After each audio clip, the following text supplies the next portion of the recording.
Hi everyone, welcome back. I hope you had a chance to get caffeinated.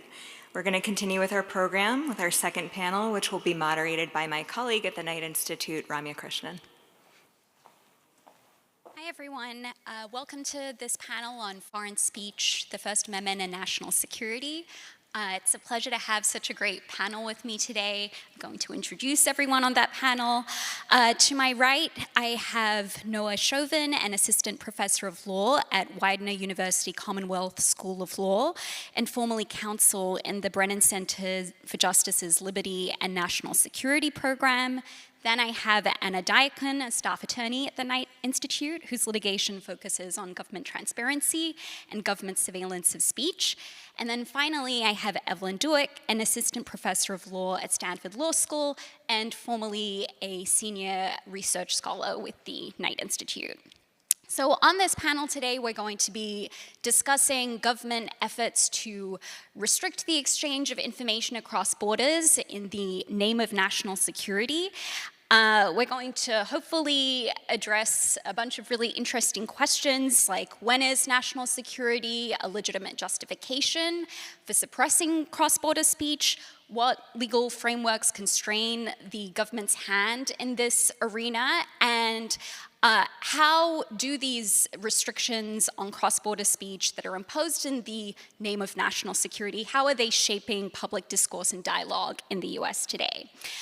And just before we dive into things, I want to remind people to please submit any questions that you have using the QR code that is behind me. And for those of you who are here in the room, you feel free to ask your questions in person. So I'd like to start with some table setting. Particularly since Russia's effort to interfere in the 2016 election, there's been a lot of talk about how new tech is really changing the game when it comes to foreign influence operations and the threat that they pose to democracy and national security.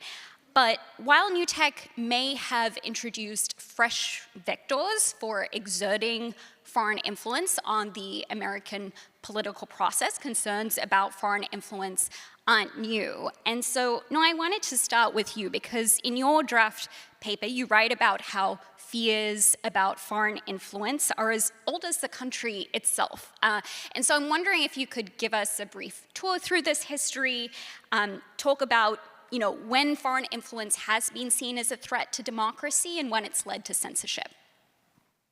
Absolutely. Thank you for that, Ramya, and thank you to the Knight Institute for having me here today. I'm thrilled to get to join you all. Like Ramya said, concerns about foreign influence date back to the founding of the country.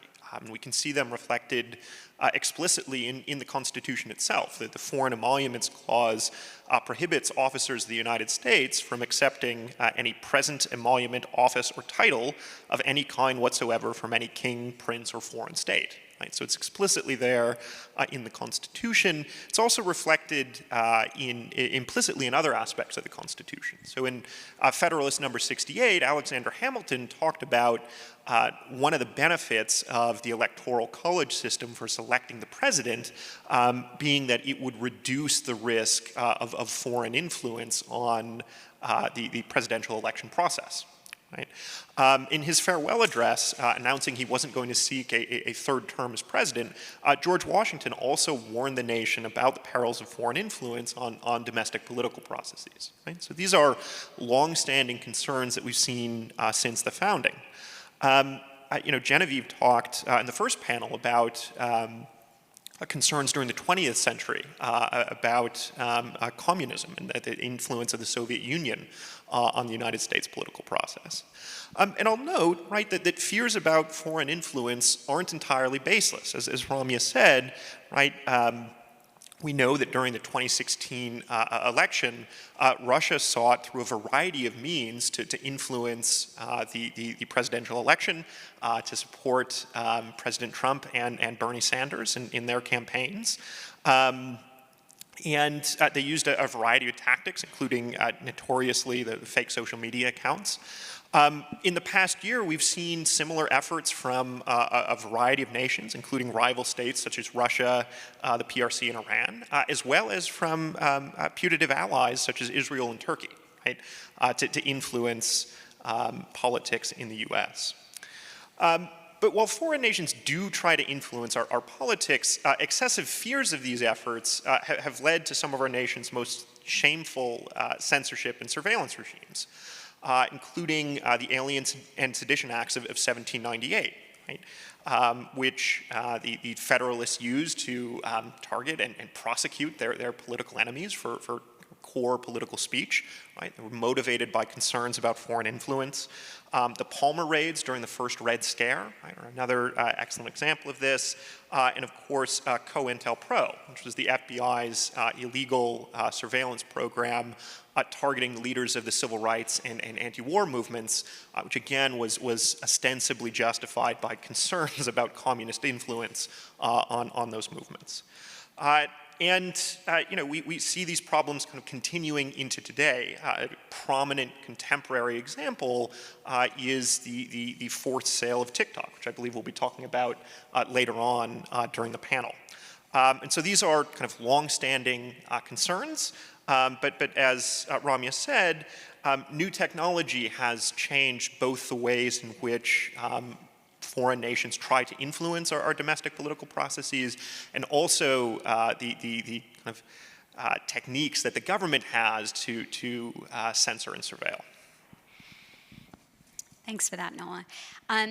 So as you sort of briefly touched on there, new technology, or at least claims are being made that new technology and particularly with the advent of social media, that this has changed the landscape dramatically. As I mentioned earlier, you know, national security officials often claim that new technologies have intensified the threat posed by foreign influence operations, but it seems like it's also created new opportunities for surveilling and controlling foreign speech. Just last time, we had the Supreme Court issue a decision in a case about jawboning, which involved claims about the government pressuring the social media platforms to take down disfavored speech. So what's new and what's just hype here? And Evelyn and Anna, I'd love to sort of bring you both in here. Sure. So I think on the government control of speech front, to your second question, one thing that is new is social media surveillance.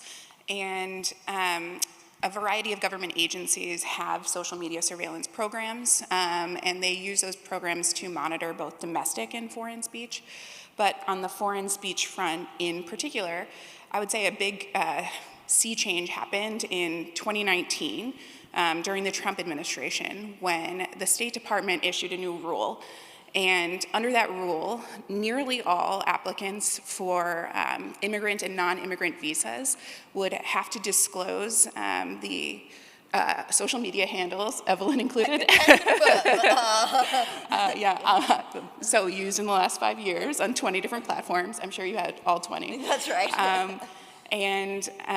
This rule affected an estimated 15 million people a year. So this gave the government a huge trove of information that they could use to assess people's speech and association, not just at the time of their application, but it would give them the tools to continue to monitor them when they came into the country. And this obviously has many different problems with it. The first of which is that it chills the speech and the association online of visa applicants. I think it's completely understandable that many visa applicants are reluctant to engage online on issues related to politics or human rights or other sensitive issues because they don't know how that information is going to be used against them in the visa application process. And when there are these restrictions on foreign speakers, it doesn't just affect them. It affects every US listener, every person here that wants to hear from and engage with those speakers online. And then, of course, a second issue is that there's no evidence even that this program works at all. So the Knight Institute submitted a Freedom of Information Act request related to a Biden administration review of the use of social media handles in the visa vetting process. And we obtained one email chain, among other documents, between intelligence officials. And in that chain, an intelligence official said, they admitted that this social media disclosure requirement added, quote, no value to the visa vetting process. And yet the program still remains in place. And I think we see this time and time again with surveillance programs. Once they're in place, it's much easier to put them in place than it is to get rid of them, because there's always some hope that maybe they'll be useful in the future. Just say one of my favorite jokes used to be every time Knight would announce an update about this case would be just to tweet out, as a current and likely future visa applicant in this country, I obviously have no thoughts about this requirement to submit your visa handles, except that what a great country this is with its very strong First Amendment. It was very funny the first 5 or 6 times, I'm sure. 7th and 8th as well. Yeah. Thank you. So yeah, I mean, and I will say, the chilling effect, I am one of the most privileged visa applicants that you can possibly probably imagine. And it was real when I would think about what I would be tweeting, the fact that this was something that I would have to submit to the government. So those chilling effects are absolutely real. Obviously, social media has transformed public discourse, political discourse in so many ways, and foreign interference is just one of those many ways. The way in which I first got into this field, that I first started thinking about these issues and researching it was, in 2016, 2017, I was casting around looking for a dissertation topic to do my SJD on, and this was back when fake news was the big crisis. The big threat to democracy was Macedonian teenagers that were producing articles that said Pope endorses Donald Trump. This was the thing that everyone thought was going to bring down the republic, which seems so nice and quaint these days. But this was the first sort of way in which it exploded onto the public sphere. This, the threat of foreign actors interfering in various ways in political discourse. And this was, it was a few months later that we realized it wasn't just Macedonian teenagers, it was the Russian government and Russian actors as well. And then there has been, since the steady drumbeat of many state-based influence campaigns around the world. And now, of course, we obviously also have this question about foreign-owned platforms. We've sort of adverted to TikTok already. But what can countries do if they control the actual infrastructure, the actual platforms themselves? Now, the first thing to say is that there's not a lot of transparency in this area about the extent or effects of these kinds of activities. That is a huge issue when we're trying to work out, what happened, what is happening, what could happen. But to the extent that there is, I mean, the evidence suggests, and as Noah sort of said and says in his paper, the evidence suggests that many of these campaigns are not very effective and are unlikely to have, the fear of the campaigns dramatically outstrips the effectiveness of the campaigns itself. Every so often, Facebook, Meta, and it used to be also Twitter, but not so much anymore, would announce these takedowns of these bot farms or groups of state-based influence operations, and they'd sort of detail the very lackluster engagement metrics that these thousands and thousands of accounts that are very cheap to set up, very easy to do, but they're not reaching anyone. So it's this philosophical question: if a bot posts in a wood and no one's around to hear it, does it actually do anything?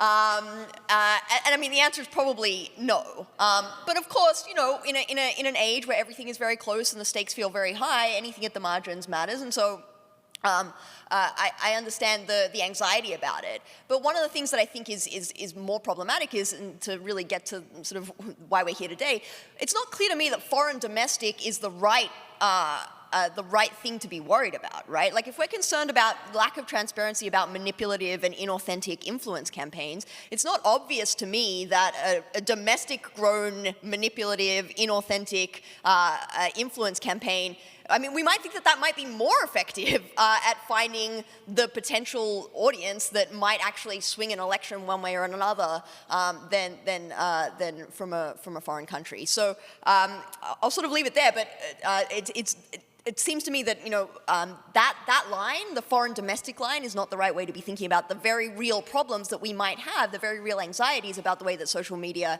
has transformed our political discourse. So thank you, Evelyn, for very nicely teeing up my next question. I mean, I think this whole panel, in a way, is about the thin line between foreign and domestic, so maybe this is a theme we're going to keep returning to. Debates about restrictions on foreign speech, I think, tend to assume that the burdens of these restrictions fall mainly, if not entirely, on foreign speakers. I think that is a theme that runs through the government's argument in the TikTok case, for example, and it's one that I think has run through a lot of the commentary about the case as well.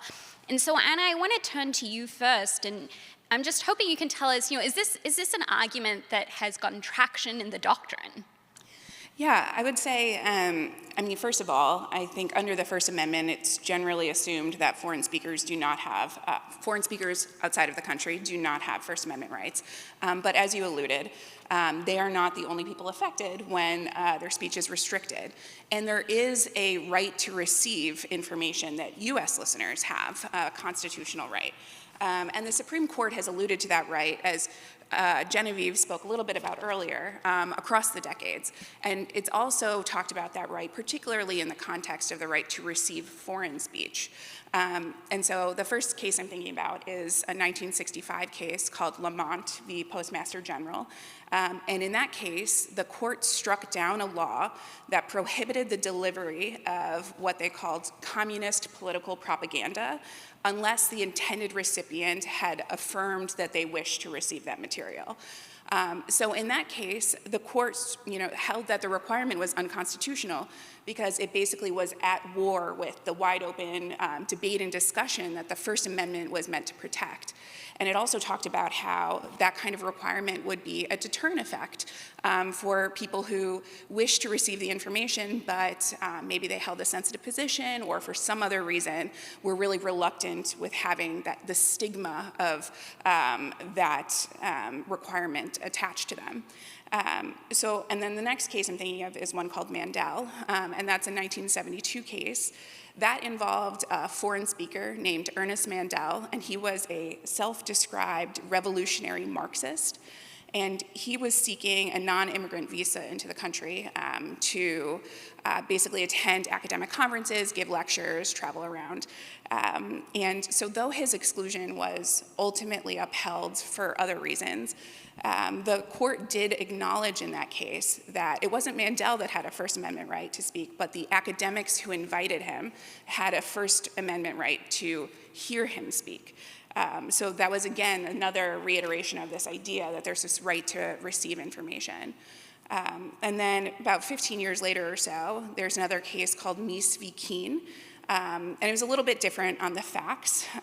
That case involved a challenge to the Foreign Agents Registration Act, and in particular its disclosure requirements. So in that case, the plaintiff wanted to show Canadian films, but those had been identified as political propaganda under the law. And because of the stigma attached to disclosing that he wanted to show these, this political propaganda and he wanted to run for office, he did not want to have to adhere to these disclosure requirements. So there, the court took a different approach, and it said, well, actually, these disclosure requirements actually foster the freedom of speech because it gives more information to the U.S. listeners to help them figure out how they want to weigh or interpret these films. But the implication of that, and they also said that because there was no prohibition on showing the films, the people could still watch the films and engage with them, then there was no burden on protected expression. But the implication of that, much like in Lamont and Mandel, is that U.S. listeners have a right to receive this information, and that the laws that burden them should be treated through a First Amendment lens. I think this picture has been complicated more recently. And in particular, and I think Evelyn will be talking about this case later, the case Holder v. Humanitarian Law Project in 2010. So that case involved US citizens and organizations who wished to provide training and expert advice and assistance to organizations abroad that had been designated as foreign terrorist organizations. And they brought a case seeking to enjoin the application of the law to them, saying, no, we have a right to speak to these groups. All we want to do is support their non-terrorist, non-violent activities. Although this case, unlike the other ones, didn't directly implicate the right to receive information, I think it's closely related because it involves their right to speak with and engage with foreign speakers. And so in that case, the court did uphold the law as it was applied to the plaintiffs. It held that the training and advice that the plaintiffs wished to give was, even though it was supposed to be in support of their nonviolent activities, they said it's fungible, that it would legitimize the group's terrorist activities and its terrorist goals.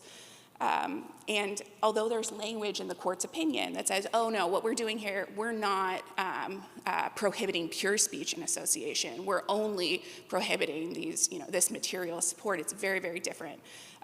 This case has had, in the 14 years since, has had a major effect, I think, in chilling the speech and association of between U.S. persons and designated groups and individuals abroad, or even people adjacent to those groups and individuals abroad. And that has had the effect, I think, of making it more difficult for U.S. listeners to receive that information.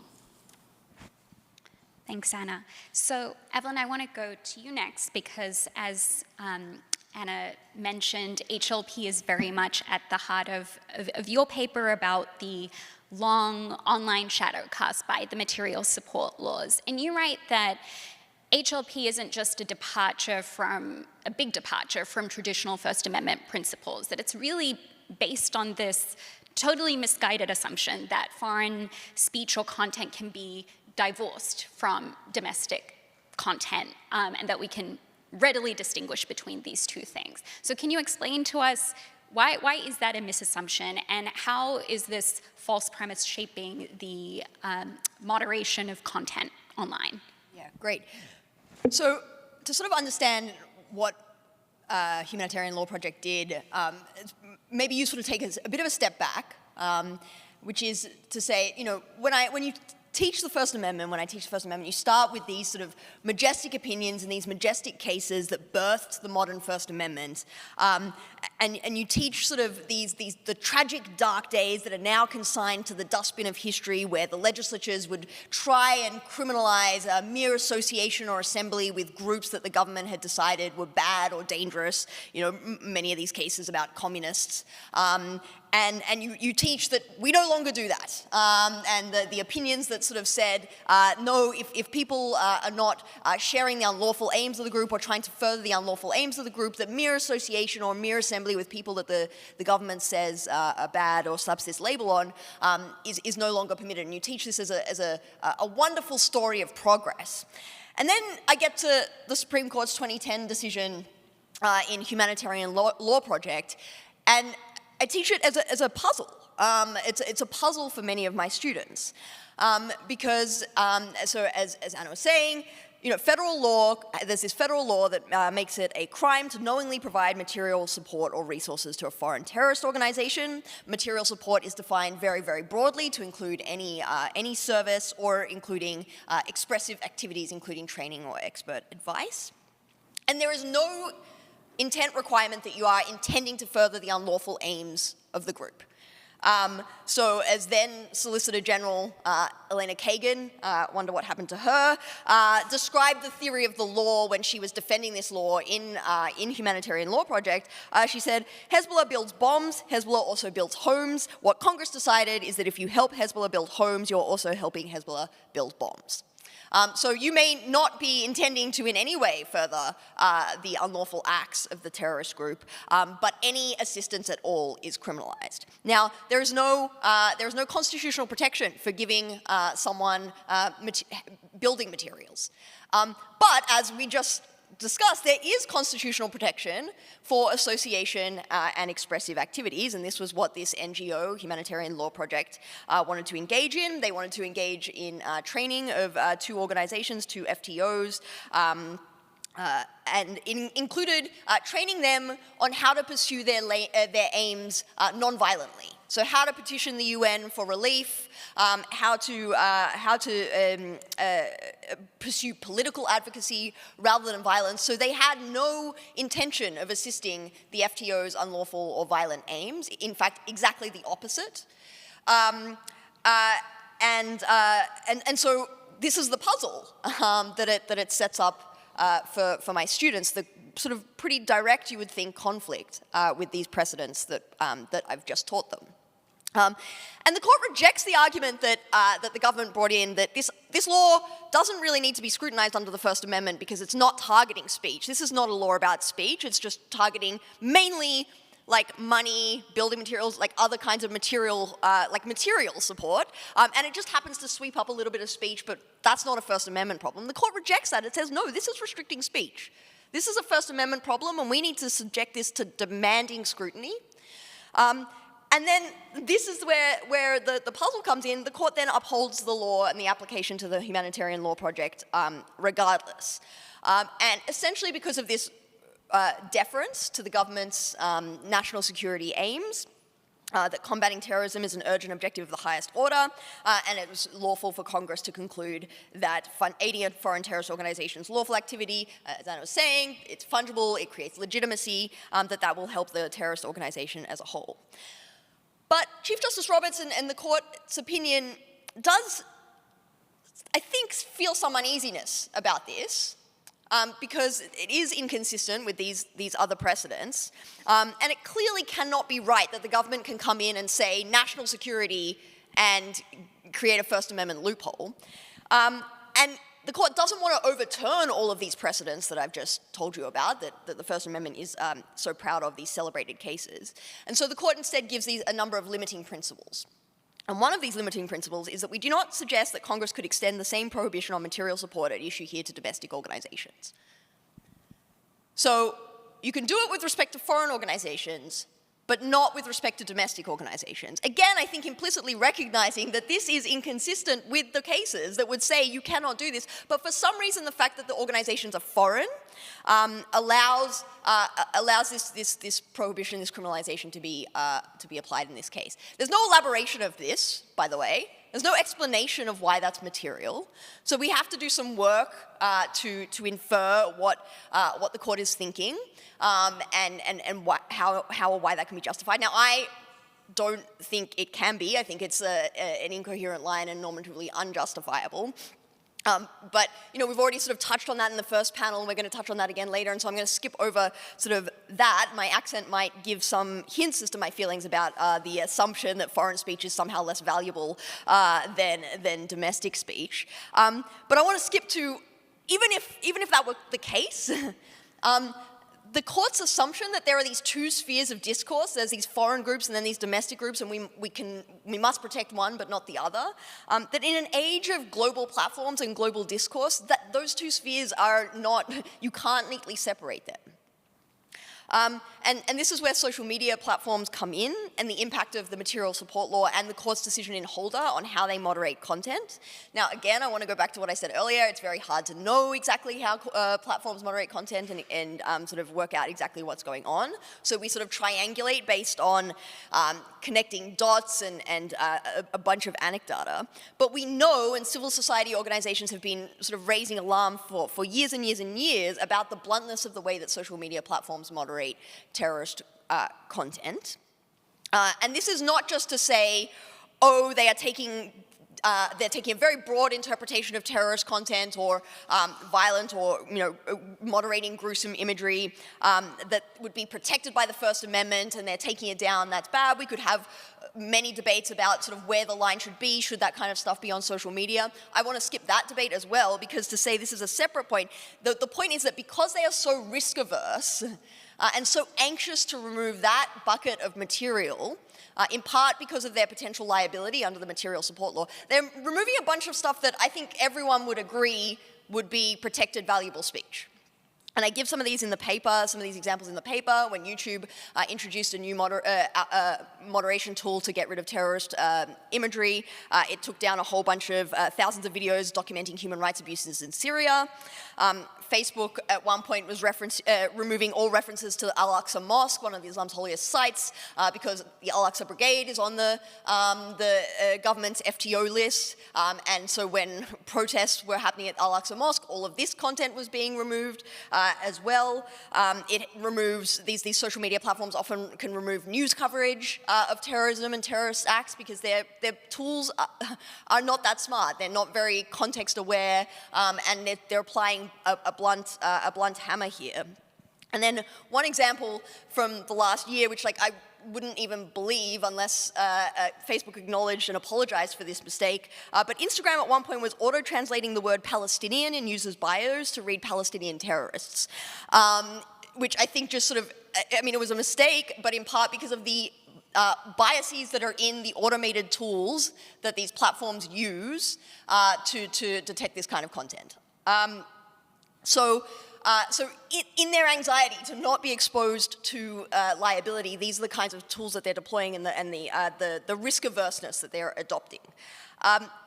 And we do know that this is in part because of the law. Again, they don't come out and say, we're worried about liability here, so this is what we're doing, but they use the FTO lists in choosing what organizations to prohibit references to. And of course they do. This is exactly what you would expect a rational, risk-averse intermediary to do. There's lots and lots of literature about the fact that if you have vague or overbroad laws, what are intermediaries going to do? They're not particularly invested in this content or in individual pieces of speech. They're much more invested in not being charged with a crime.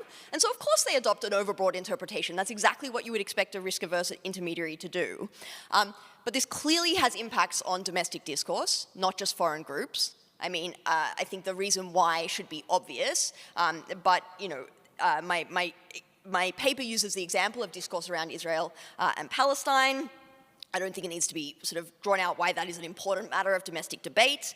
And even if the impact of platforms moderation in the shadow of these material support laws was just limited to foreign content coming out of the Middle East, that would still have a dramatic impact on domestic discourse because it limits, as we were just talking about, limits listeners' rights, limits how Americans can understand what's happening in the region. Social media has been a huge source of information, but it's also not so limited. Domestic speakers also get swept up in these laws, in the moderation efforts of platforms. Newscasters, protesters, students groups all find themselves encountering restrictions on social media platforms as a result.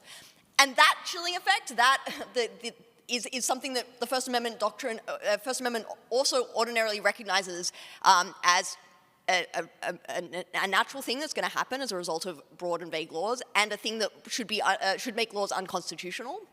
The court in Holder Humanitarian Law Project didn't think about these impacts.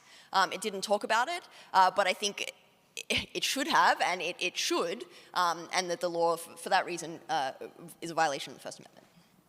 Thanks, Evelyn. So, Anna, this line that Evelyn has been riffing on, this difficulty of drawing a clear line between foreign and domestic discourse and the collateral damage of trying to enforce that line, that's at the heart of a case that you're currently litigating. And so I'm wondering if you could tell us a bit about that case, and maybe in the context of doing that, just tell us the sort of, argument strategies that free speech advocates like you have been trying to limit the fallout of HLP. Yeah, so last December, the Knight Institute filed a lawsuit challenging the Treasury Department's efforts to prevent Americans from engaging in political discourse with sanctioned people abroad. So what had happened, our client is an organization called the Foundation for Global Political Exchange. It's a US nonprofit organization, and its mission is to promote professional and academic enrichment and engagement, and it does so by organizing these small group immersive dialogues with, in the Middle East and North Africa, and these events are called exchanges. And so participants in those exchanges are policymakers, government officials, journalists, academics, other people who are interested from the US, Europe, Australia, et cetera. They go to these exchanges because they provide them an opportunity to engage with the full range of viewpoints from stakeholders in a particular country or region. And so the foundation sets up these events, these exchanges, because it believes that that's the best way for these US or European journalists, academics, et cetera, to get a full, unvarnished view and understanding of the political dynamics in a given country, to make sure they're not just getting this biased, one-sided, or lopsided view from news reports or other things. And so in 2023, the foundation planned what was its 21st Beirut exchange in Lebanon. And it planned to invite as speakers approximately 30 people, stakeholders, politicians, members of parliament, from across the political spectrum in Lebanon. And among those 5 speakers, the political situation being what it is, were 5 individuals who had either been sanctioned by the US government themselves or who were members of a sanctioned organization.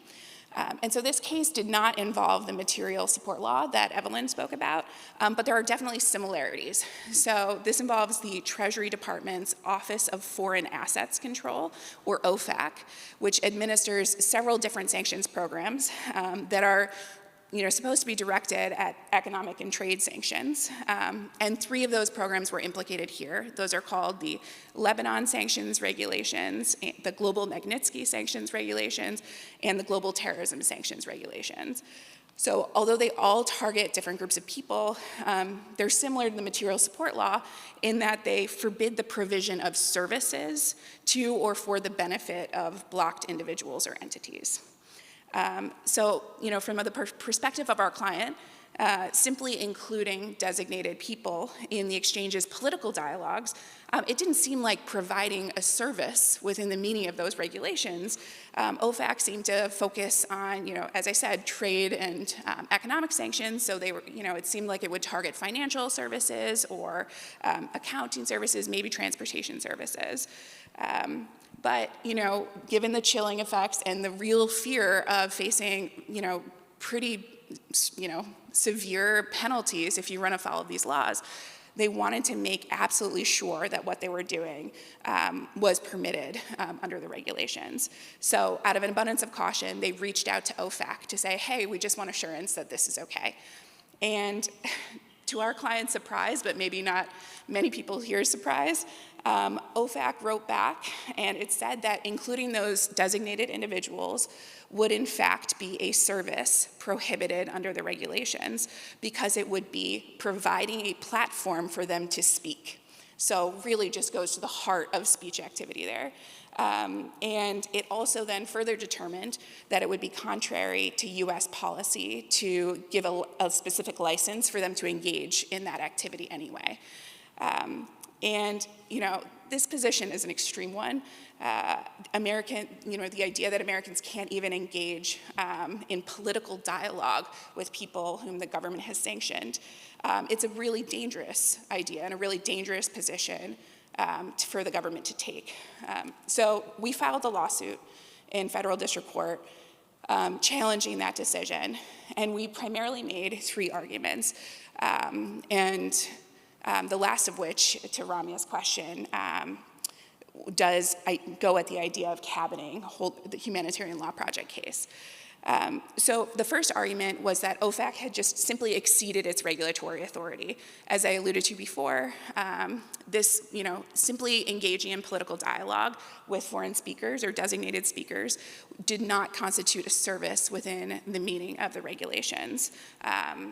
And so second, we argued that even if it could be construed as a service in some very, very broad definition of the term, the activity falls within statutory exemptions that limit OFAC's authority. And so where does that authority come from? The three regimes are all primarily authorized by a law called IEPA, which is the International Emergency Economic Powers Act. And when enacting and later amending multiple times IEPA, Congress took steps to ensure that the authority it was granting to put in place these trade and economic sanctions would not infringe upon the speech and association with people abroad. And so the law's exception, the law explicitly states, for example, that it does not include the authority to regulate or prohibit personal communications. Sounds a lot like dialogue, political dialogue. The law also expressly does not give the authority to regulate or prohibit the importation or exportation of information or informational materials. And as explained by Congress in a conference report, when Congress included those carve-outs, it was expressly trying to, and this is quoting it, because it's a great quote, it sought to protect the constitutional rights of Americans to educate themselves about the world by communicating with people of other countries in a variety of ways, such as by sharing information and ideas with persons around the world. That is the heart of the Foundation's mission at issue in this case. And so third and finally, we argue that OFAC's decision to block this kind of political dialogue violated the First Amendment. And because, as we've discussed, Americans have a right to engage in political discourse with foreign speakers, even those the government deems dangerous or subversive. And even Humanitarian Law Project, I think that Evelyn talked about, which is criticized for its stunning breadth. I don't think it even goes this far.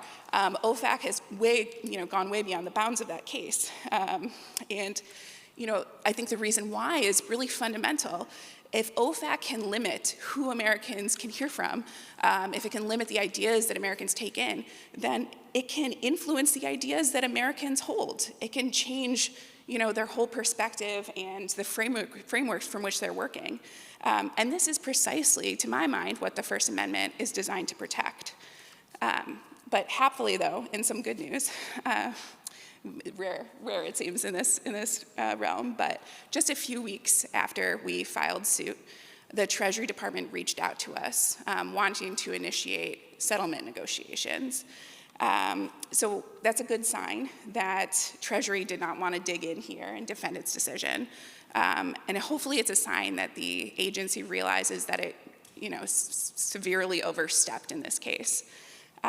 We've been engaging in settlement discussions since then, and I don't have anything to announce yet, but hopefully within a few weeks we'll have some good news to report. That sounds very hopeful. Thank you for that rare bright spot, especially after the doom and gloom of HLP. So we've been talking a lot about, First Amendment rules, First Amendment doctrine, and now your paper focuses on the normative dimensions of combating foreign influence through censorship. You argue that these dimensions are largely missing from debates about restricting cross-border speech, and so please tell us, what are these missing normative stakes, and what do they tell us about how the court should balance the competing interests at stake when it comes to these sorts of restrictions? Sure, absolutely. So I'll start off by saying, as we've been talking about, right, we're in a moment where people in government, in civil society, in the population more generally, are kind of deeply concerned about foreign influence on our political processes. So we've proposed and enacted a variety of mechanisms to help combat foreign influence, including ones that restrict speech. And this is something that civil libertarians have objected to quite strenuously. Including the Knight Institute, right, has been really, really great on this issue. But the opposition to this foreign influence motivated censorship has been done in largely consequentialist or utilitarian terms, right? That is that our arguments against the censorship have focused on the benefits to society of a robust free speech regime and the relatively low likelihood that these influence efforts are actually going to impact people's political behavior. And Evelyn talked about this a little bit earlier on in the panel, right? She joked about the Macedonian teenagers, but it's true, right, that social scientists have looked a lot at Russia's efforts to influence the 2016 presidential election and found that basically, despite the myriad things that Russia did, particularly on social media, wasn't able to impact people's voting behavior or beliefs. So I want to be clear, right? I think the benefits to society of a robust free speech regime, right? The kind of practical benefit that we get from having free and open debate, I think is a really important normative point. But my paper addresses another dynamic. And I'll say before I get into that, right? The reason that the opposition to kind of foreign influence motivated censorship has been so focused on these sort of utilitarian questions is because that's where the First Amendment doctrine is, right? The kind of doctrine that we have requires strict scrutiny of content and viewpoint-based restrictions, and the standard asks, right, whether the restriction on speech is necessary for the government to achieve a compelling interest, right? That's a utilitarian kind of question. My argument in the paper is that what's missing from our kind of resistance to foreign influence motivated censorship are questions about the moral value of speech, right? And my position is that free speech is valuable in and of itself, regardless of whether it provides some broader societal benefit, right? So as Justice Thurgood Marshall put it in an opinion, free expression serves not only the needs of the polity, but also those of the human spirit. And the idea is that free expression, it protects individuals' ability to define themselves, right? Their kind of autonomy and their basic human dignity, that there is something kind of inherent in being human that requires one to be able to kind of think for oneself. Now, importantly, the autonomy argument applies not only to the rights of the speaker, but also to the rights of the listener. Anna talked about this a little bit earlier, and the ways in which the First Amendment doctrine already indicates protection for the rights of the listener. And this protection is particularly important in the foreign influence context, because we're generally talking about speech that's being kind of promulgated by non-citizens, right? Non-LPRs, right? Folks who don't have these sort of substantial voluntary connections to the United States and are also located outside of the country, right? And the First Amendment is generally understood not to protect the speech of those individuals. And so focusing on listener rights and the ways in which that speech is important, and accessing that speech is important to listener autonomy is particularly important in the foreign influence context. I make the argument in the paper that, right, focusing on or adding in these kind of autonomy and dignity arguments to resistance to foreign influence motivated censorship is important not just as a moral question, although I think it's a very important kind of moral question, but there are practical reasons to do so as well. The first is, as Krishnan talked about on the first panel, we're seeing an increasing turn from the Supreme Court and a number of other kind of conservative judges towards an originalist or history and tradition approach to interpreting much of the Constitution, including the First Amendment. Justices Thomas and Gorsuch have repeatedly been making originalist arguments in opinions that they've written, generally dissenting from denials of cert. In other contexts as well, we've also seen prominent circuit court judges, including Judges Thapar, Newsom, and Oldham on the 6th, 11th, and 5th circuits respectively, saying that First Amendment doctrine should consider the kind of history and tradition of speech restriction in determining what sorts of regulations on speech should be permissible. Judge Oldham, in his net choice opinion in the Fifth Circuit, chastised the social media companies who were opposed to Texas law for discussing Supreme Court doctrine and not history and tradition, which is just a baffling line.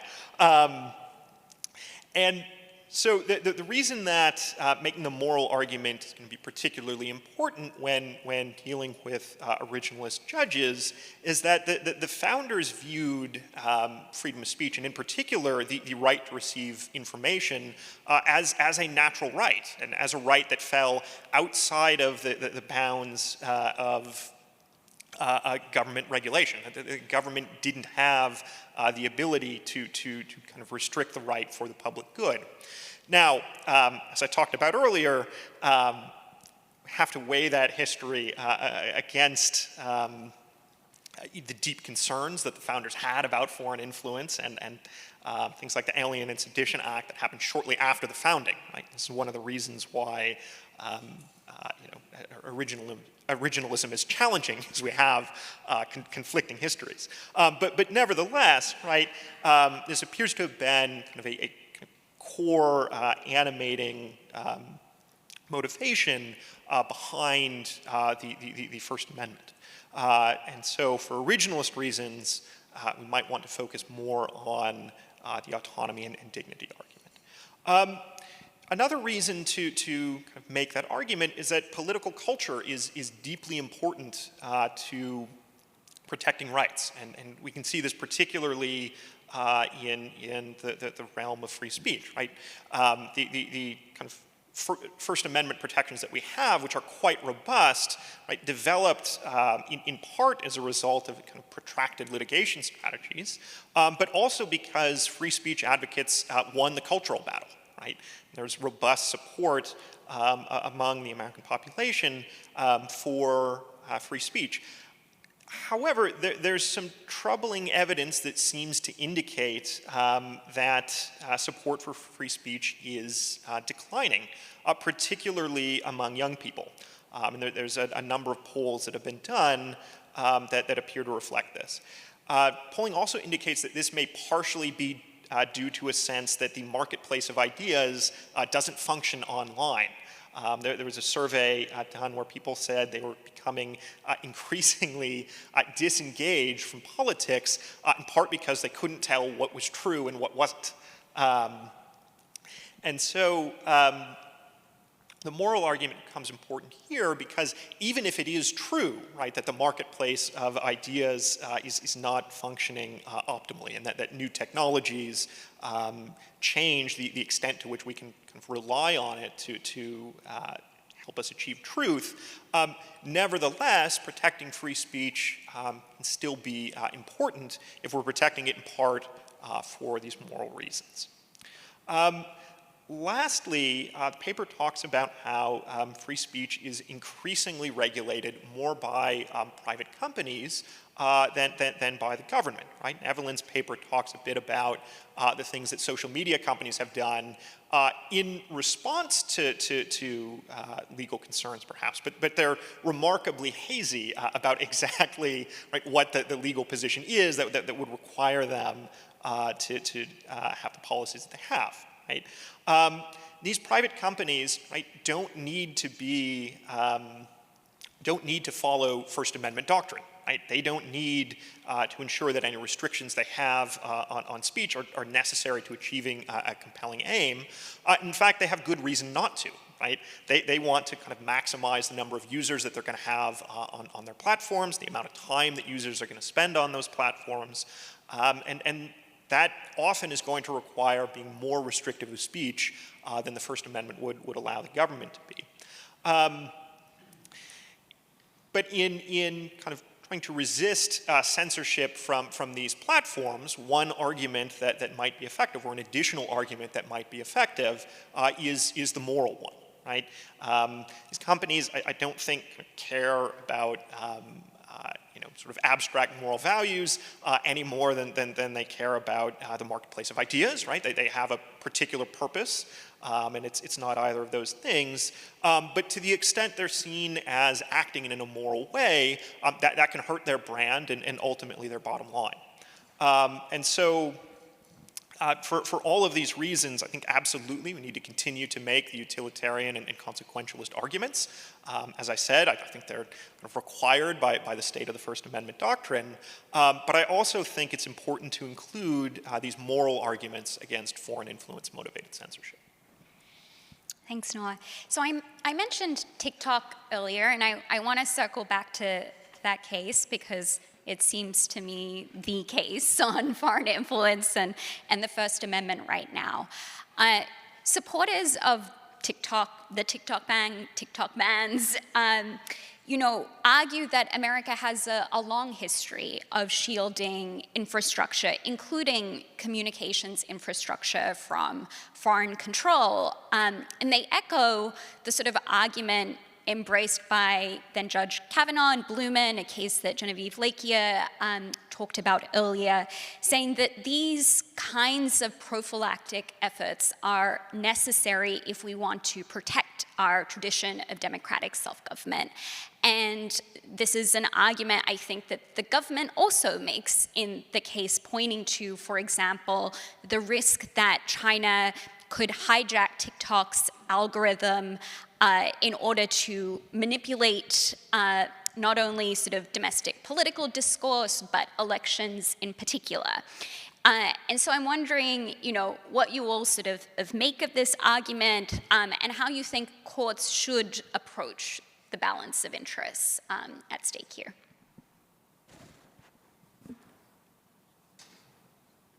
Evelyn, why don't you start us off? Sure. I think I showed my hand on some of this earlier, but I guess I want to go back to one specific thing I said, which is, what does the First Amendment mean if the government can come in and say national security at any moment and get around the First Amendment? And so we can have all sorts of debates, and I would love to and have had, but just noting the time about, what if this was a Chinese-controlled platform that somehow had the specific key to unlock American public opinion, which everyone's been looking for a very long time, but they have found it and can somehow manipulate the content on the platform such that suddenly people can be made to believe things that they wouldn't otherwise believe. There's no evidence that that's the case, or that the government knows that to be the case, and they should be made at least to demonstrate exactly what the threat is that they're concerned about, because otherwise this debate has centered around TikTok, but TikTok is not going to be the last. It wasn't the first, and it's not going to be the last foreign-owned communications platform that many Americans use. And so this is going to be a recurring problem that we, as a globalized world, need to think about. And if there's a First Amendment exception that gets created for the government with these foreign-owned platforms, that they can just say, oh, trust us, there's really good national security reasons to ban this platform, then I think that's a pretty dark place that the First Amendment is supposed to stand against. Yeah, I can't add much to that, but I will say, along the lines of what Evelyn was getting at, what comes to my mind is just, where does it end then? If the courts accept these arguments, I have a lot of trouble seeing a natural stopping point there. I think a ruling upholding the TikTok ban would damage the First Amendment. It would give the government a massive amount of power to control what kinds of ideas and information Americans have access to. And even from a practical foreign policy perspective, I think it would be pretty devastating because other countries, of course, would look at it as a precedent and say, hey, well, you're doing this, now I can justify my own attempts at, efforts to censor and to control my own citizens. And, other countries are doing it too, look, the US is doing it. And again, on another practical point, I think some of these harms could be dealt with much more effectively in other ways, like federal privacy law, for example. So there's just other ways of handling these problems, and upholding this ban is only a dangerous one. I agree entirely with what's been said. I don't have a great deal to add to it, other than to say, building on Evelyn's point about there being serious questions about the extent to which, any efforts from the PRC to influence, political opinion in the United States, to the extent those exist, and much of the government's briefing was classified, so who knows, maybe they have evidence of that that hasn't been publicly shared. But this is a kind of particularly low stakes environment in which to kind of trust the ability of people to kind of think and decide for themselves, right, what to believe, because we don't have really any evidence that efforts of that kind work. And so if you're worried about my autonomy argument, I think it's actually pretty low stakes, because I don't think we've seen that foreign governments are able to kind of control what people think. Can I just add one more thing, which is to say, I was being a little bit flippant earlier about the threats here. And again, I don't want to sort of dismiss any concerns about our current information environment and the way that algorithms sort of affect our understanding of the world and the way in which these platforms do hold enormous power over public discourse. But again, foreign domestic doesn't necessarily seem like the right line to draw or the right way to combat this. And I go back to one of a very, very early piece, before I was in this space. Jonathan Zittrain wrote this piece that's, the headline is, Facebook could swing an election and you wouldn't even know it. And it was about a study that Facebook had done, which showed that if it showed people a get out the vote banner, I can't remember exactly the details, it was either I voted stickers or get out the vote banner, that this had some meaningful discernible effect on voting participation. And his argument was, Facebook sits on an enormous wealth of data about people's voting dispositions and various swing districts, etc. They could manipulate that power, show that image to people in relevant districts, and potentially swing an election. Now, that remains true today, by the way. There are no laws that would restrict that Facebook doing exactly that kind of discriminatory manipulation. And it doesn't necessarily make me feel better that it's Mark Zuckerberg or perhaps Elon Musk making those decisions than anyone else. So we've got a question in the room, and I'm going to take that question and add one of the questions that we've received online, but let's start here. Thank you. I'm Michael Myers, president of the New York Civil Rights Coalition. I want to ask a question particularly to Evelyn and perhaps Anna as well. And that is, I used to be on the national board of the American Civil Liberties Union back then, before they got rid of me. The government had a USA Patriot Act, which the foundation community, all these big foundations, Ford Foundation, Rockefeller Foundation, et cetera, took the language from the USA Patriot Act and put it in their grant criteria, that their grantees could not advocate terrorism or do anything in terms of free speech which violated the USA Patriot Act's language. We thought, in the civil liberties community, we thought that the ACLU would be opposed to that. And we had a big fight on the national board of the ACLU and resignations over that, because the executive director of the ACLU, the new executive director of the ACLU, came from the Ford Foundation and had advised the Ford Foundation to adopt that crazy language that attacked free speech rights of Americans. So my question to you, Evelyn, my question is, has there been a litigation on the part of U.S. citizens, grantees, for example, of these foundations? Has there been litigation to challenge the restrictions in grants to them, that they cannot speak certain ways because of the USA Patriot or because of the policies that the foundations adopted that reflected the USA Patriots Act? So I don't know enough about that particular fact set to comment, but I will say sort of one of the points I make in the paper that I think is really relevant to this, that is I think really important, is, you know, these private intermediaries that operate in the shadow of the law, they make these decisions incentivized by the legal structures that the law creates, but then they say these are our private decisions, right? And Noah was saying this as well, that whether it's the foundations or whether it's the social media platforms, they say, here are our private rules, we are making these are our content moderation rules, we're taking down this content for our own reasons, and there are many reasons why they might take down content or might make certain decisions, and we might think, oh, you wouldn't make that same decision if the law didn't exist, but that's not what they say, and then that creates as a practical matter, a very difficult litigation problem in order to find someone with standing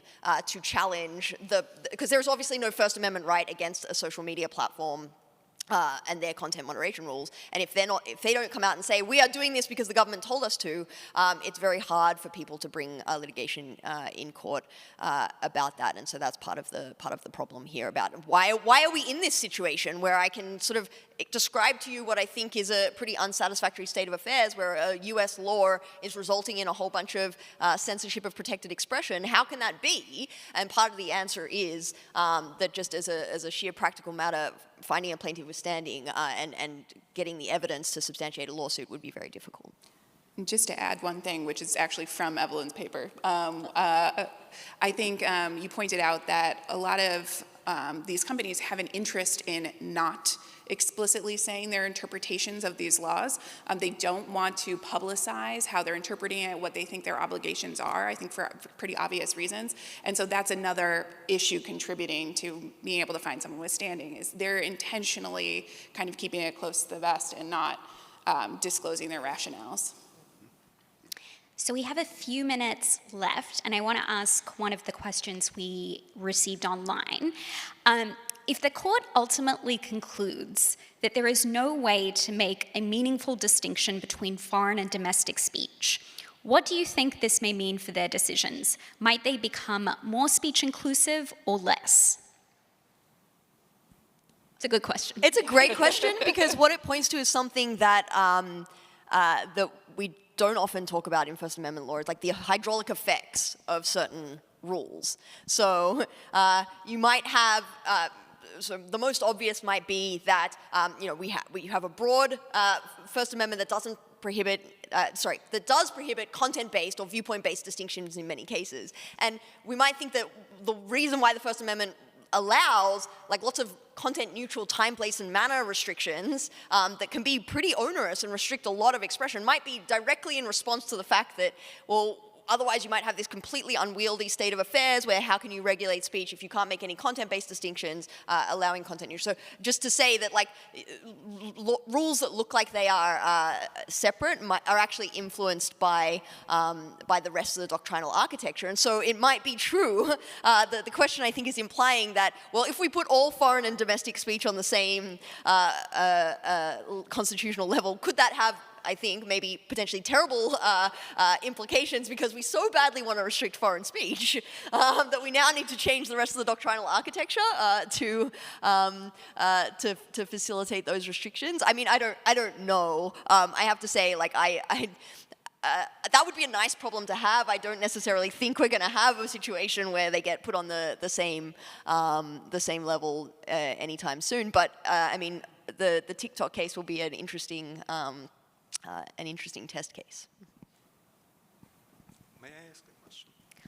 I'm not sure that we do. Well, Anna and Noah, did you want to jump in? Go for it. I didn't have it. Yeah, I think that that's actually probably all the time we have. But thanks so much to the panelists, and thanks to everyone listening.